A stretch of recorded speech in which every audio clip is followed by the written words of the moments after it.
حبہ خاتون ہنزِ شاعری منز ہجر و فراقٕچ دگ.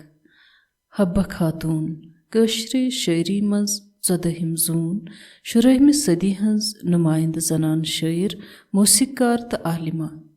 اکھ پٔرۍوٕنۍ لیکھوٕنۍ خۄشوٕنۍ بردبار تہٕ سلیٖق شعار کٲشِر رازرٕنۍ، ییٚمِس اللہ تعالیٰ ہن اکھ بیوٚن تہٕ بدوٗن سنجیٖدٕ مِزاج عطا اوس کوٚرمُت تہٕ شٲعری ہٕنٛز دولت بخشِتھ اوسُس اتھ سنجیٖدٕ مِزاجس پٲراو کرنہٕ آمُت. حبہ خوتوٗن ٲس زندگی ہٕنٛدِ برپوٗر تجرُبٕچ شٲعر، اکھ سۄ شٲعر ییٚمۍ خوشی تہِ ٲس وٕچھمٕژ تہٕ غم تہِ، أمیٖری تہِ ٲس وٕچھمٕژ تہٕ غریٖبی تہِ، پادشٲہی تہِ ٲس وٕچھمٕژ تہٕ پاسوٲنی تہِ. تٔمۍ ٲسۍ پننہِ وقتٕکۍ کربناک منظر تہِ وٕچھمٕتۍ. سۄ ٲس تمہِ وقتٕکہِ تہذیٖبی تہٕ تٲریٖخی حٲفظٕچ شٲہِد. تٔمۍ ٲس تواریٖخ سٮ۪ٹھاہ تیزی سان پھٕٹان تہٕ بِکھران وٕچھمٕژ تہٕ یہِ عذاب اوسُن پانہٕ تہِ ژیوٗنمُت. سۄ ٲس تہذیٖبی زوالٕچ تہٕ آشوبٕچ مورِخ تہِ تہٕ نوح خان تہِ. تٔمۍ سٕنٛدۍ وَژن پٔرِتھ چھُ باسان زِ تٔمۍ سُنٛد پرٛٮ۪تھ کانٛہہ شعر چھُ اوٚش تہٕ پرٛٮ۪تھ کانٛہہ مِثرٕ چھُ رتہٕ رول کرب. دراصل ٲسۍ حبہ خوتوٗنۍ ہٕنٛدۍ ذٲتی حالات علم انگیز تہٕ معاشرتی حالات غم خیز. دل اوسُس آزُردٕ سپدِتھ بار بُک آمُت. اوے بنے تٔمۍ سٕنٛز شٲعری شخصیت تہٕ حالاتن ہُنٛد بہتریٖن اظہار. تٔمِس یُس شٲعرانہٕ ہُنر اللہ تعالیٰ ہن عطا اوس کوٚرمُت، تمہِ سۭتۍ کٔر تٔمۍ پنٕنۍ وندٕ باوتھ أکِس الگ تٲثیٖرس منٛز زِ پرٛٮ۪تھ کانٛہہ پرن وول چھُ دلس تھپھ کٔرِتھ روزان. پنٕنۍ ذٲتی وٲرۍدات بنٲوِن پرٛٮ۪تھ حساس انسان سٕنٛدِ دلٕچ دھڑکن. گویا حبہ خوتوٗنۍ ہٕنٛز شٲعری پٔرِتھ چھُ تزکیہ نفس سپدان. سُہ زن گوٚو یہِ زِ تٔمۍ سٕنٛز شٲعری پٔرِتھ تٔمۍ سٕنٛدِ سوزٕ سۭتۍ سرشار شعر بوٗزِتھ چھےٚ جذباتن ہٕنٛز شدت پننِس انتہاہس تام واتان. خوشی تہٕ غمٕچ آویزش، وۄمید تہٕ بے بسی ہٕنٛز کشمکش چھِ جذباتن دم دِتھ پرن وٲلِس تزکیہ نفس کران. ییٚلہِ یوٗسف شاہ گرفتار کرنہٕ آو، یہِ اوس سُہ دور ییٚلہِ پرٛٮ۪تھ کانٛہہ چیٖز بے نِشان اوس سپدان.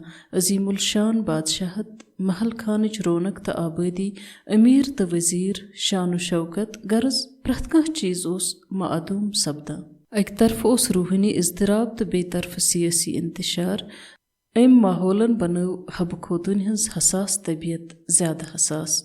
أنٛدرِم ماحولن تہٕ نیبرِم فضہن دۄشوے چیٖزو کوٚر حبہ خوتوٗنۍ ہٕنٛدِس دُکھس منٛز ہُرٮ۪ر. سُہ روٗز پتہٕ سٲرسٕے وٲنٛسہِ امیُک اظہار کران. حبہ خوتوٗنۍ ہٕنٛز شٲعری منٛز اگر اکہِ طرفہٕ غم و آلامٕچ ژھاے نظرِ چھِ گژھان تہٕ بیٚیہِ طرفہٕ چھےٚ سۄ تِم ژِہۍ تہِ پننہِ ونٛدٕ باوٕژ ہُنٛد گہنہٕ سٮ۪ٹھاہ خوٗبصوٗرتی سان بناوان یِم تٔمۍ بحثیتہِ ملکہ خوشی منٛز گُزٲرمٕتۍ چھِ. تٔمۍ سُنٛد شعری فلسفہٕ چھُنہٕ کُنہِ ابہام یا مُبالغہٕ آرٲیی ہُنٛد شِکار، بٔلکہِ چھُ یہِ صاف تہٕ ٲنہٕ یتھ منٛز تٔمۍ سٕنٛدِ مجموعی سونچُک عکس نظرِ چھُ گژھان. حبہ خوتوٗنۍ کٔر پننہِ وقتہٕ کِس شعری اسالیٖبس سۭتۍ بغاوت. تٔمۍ سُنٛد شعری طرزِ احساس اوس تمہِ وقتہٕ کٮ۪ن شٲعرن نِش بیوٚن تہٕ بدوٗن. کٲشرِ شٲعری پٮ۪ٹھ چھےٚ حبہ خوتوٗنۍ ہٕنٛزِ شٲعری ہٕنٛز اکھ الگ چھاپ یۄس سٮ۪ٹھاہ سرٛنۍ تہٕ ہم وجہت چھِ. أمۍ سٕنٛدۍ شعر چھِ دل موہِتھ نِوان. اکھ اکھ لفظ چھُ دل کٮ۪ن خانن دہراج کٔرِتھ گژھان. سادٕ لہجہِ، انسٲنی نفسیاتُک باکمال مُشٲہدٕ، اشکٕچ شوریٖدہ سٔری، حُسنٕچ دلیری تہٕ دل آویزی. غرض حبہ خوتوٗنۍ ہٕنٛز شٲعری منٛز کیٛاہ چھُنہٕ؟ کٲشرِ شٲعری ہُنٛد اکھ بوٚڑ بار سرمایہ، پرٛٮ۪تھ شعرس منٛز اکھ جہانِ معنے تہٕ سارنٕے شعرن منٛز بحثیتہِ مجموعی جذبات تہٕ وٲرۍداتن اکھ جہانِ نادیٖدہ چھُ دیٖدنٕے بنیومُت. یہِ چھُ سُہ دُنیا یُس سانہِ پننہِ دُنیا نِش زیادٕ بہتر، زیادٕ خۄش یِوُن تہٕ زیادٕ معنے خیز چھُ. حبہ خوتوٗنۍ ہُنٛد یہِ دُنیا چھُ سٮ۪ٹھاہ پُرکٔشش یُس اسہِ پانس کُن درٛٲتھ نِوان چھُ، اسہِ چھُ پنُن بناوان.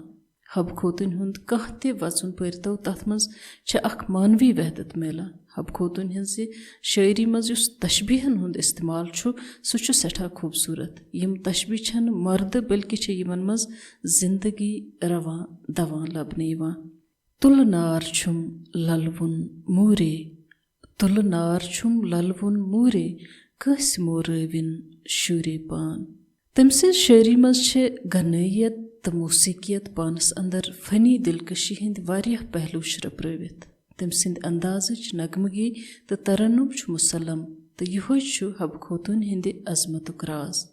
दरअसल हकीकत यह हब खोतून हुंद गम यह कैसा तोस तम सिंद खतर बनो फनी तख्लीकुक जरिए तो आला बसीरतन हुंद वसील। तम सिंद शायरी मज तम सिंद दर्दो गम तो उशिच युस टारन अंदर श्रपित ओस गोमुत तर्जमान। तम पन शायरी दुख किस कलबस मज त्रिवित तथ अख अलग आकार दितमुत। जन तम सिंद वचन तम सुंद गम हकीकत पर्द चटित वचन किस कलबस मज थुर आमुत तो सुरूर कोंद मज पाइन आमुत। वलविस गसवै बबरे छोख में लोय नम तबरे कहा सूजनम न खबरे वलो मैंने पोशे मदनो। हब खोतून हज शायरी हेकोन त्रेन हिस्सन मज तकसीम करित। अख येलि तमिस गोडनुक वरियो कुडुर ओस पेमुत तो तम सं शख्सियत लछ गसित बारो दिवान। सो जिंदगी हिंदन कुडरन मरहलन हुंद एहतिजाज तो शिकायत। घर द्रायस आब नटिस नोट में फुटमो मालिन्यो हो। घर द्रायस आब नटिस नोट में फुटमो मालिन्यो हो। यादी तो नट नोटा नत नटजे हार मालिन्यो। दोयम हिस खुशहाली हिंद दौर शायरी यथ मज लोल खालिस ओस तो मसरतक पोश फलित। तो त्रेयम आखरी दौर शायरी यथ मज हिजर गमज तो चालन बलच भरपूर अक्सी छे। यथ मज महबूब सिंद रावन रगे रगे दग हुंद चाशर छु। यथ उश वानि कतरस कतरस मज तूफान श्रपित छु। छारान लूसस कुहंत बालन सोरान आम बालिदैन। छारान लूसस कुहंत बालन सोरान आम बालिदैन। रह क्या लुद्धम कोन चाम नमाजा चेकि होजी गई मेन दई। प्रथ कस जनान हुंद ख्वाब आसान जे तम सुंद घर बस रत पट तो तम सज जिंदगी सपद कामयाब। मगर हब खोतून हज शायरी पढ़ित बासान जे तमिस लक्च वंस मज तुथ क्रूठ वरियो चालुन पेमुत यम सत तम सिंद ख्वाब चिकना चूर सपदमित। वारि वन सत वार छसनो चार कर म्योन मालिन्यो हो। रंग इंद्रस चकर फुटमो लकर दीतो मालिन्यो हो। अथ लकरे छान घुसमो जान मंदियो मालिन्यो हो। यथि शार वनित जोन तम प्रथ कस जनान हुंद दिल तिकाज यम हालात न सिर्फ हब खोतून योत दरपेश बल्कि प्रथ कस वरियो करन वाजन जनान। फर्क यह हब खोतून ओस पन्न दुखन जेव दिनुक सलीक तो आम जनान ओस दम फचर। अवै गई तम सज गोडनिक दौर शायरी ते सठा मकबूल तिकाज प्रथ कस जनान गंगरव पन दग ते हब खोतून हज दग हिंदस श्रनकारस सत। मल माज रचनस कंद कुस्तूरे मल माज रचनस कंद कुस्तूरे दद सत असिम तन्नावा सुई पान लोगमो रह मुसाफोरे कसमो रविन शुरे पान। यूसुफ शाह चकस सत खानदर करने पत आव हब खोतून हज जिंदगी मज बहार।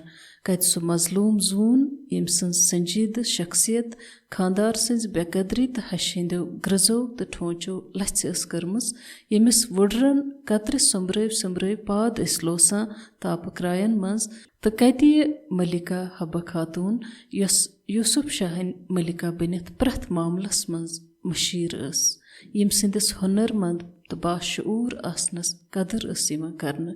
यह ओस न सिर्फ खुशहाली हुंद दौर बल्कि वनो अत तम सिंज जिंदगी हुंद अख सुनहर दौर।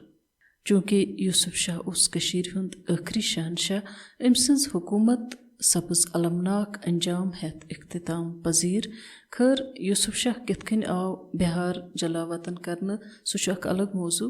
वनकन कत चला हब खोतून हज शायरी हज तो यूसुफ शाहन ओस हब खोतून अख सो मुकाम अता कोरमुत यमिश सह हकदार तिकाज सह न कह आम अनपर जनान बल्कि अख बर्दबार शख्सियत शायर मौसीकार तो बे उस अरबी फारसी तो कशर जबान पे भरपूर अबूर हासिल।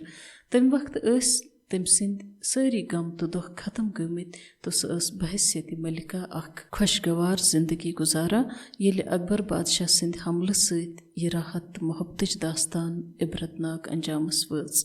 अमि पत रोज हब खोतून तम सिंदिस हिजरस मज वेदाख दिवान तो तम सिंद वेदाख रूद असर अंगेज शायरी बनित कशरे अदब खतर अख बोड़ बार सरमाय।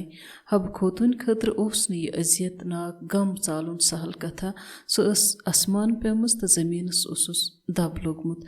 अवै यह कैसा तम सिंद वंद मज द्राव सो ओस पुर दर्द तथ मज ओस तम दगि हुंद करब युस सो प्रथ रंग चालान अस।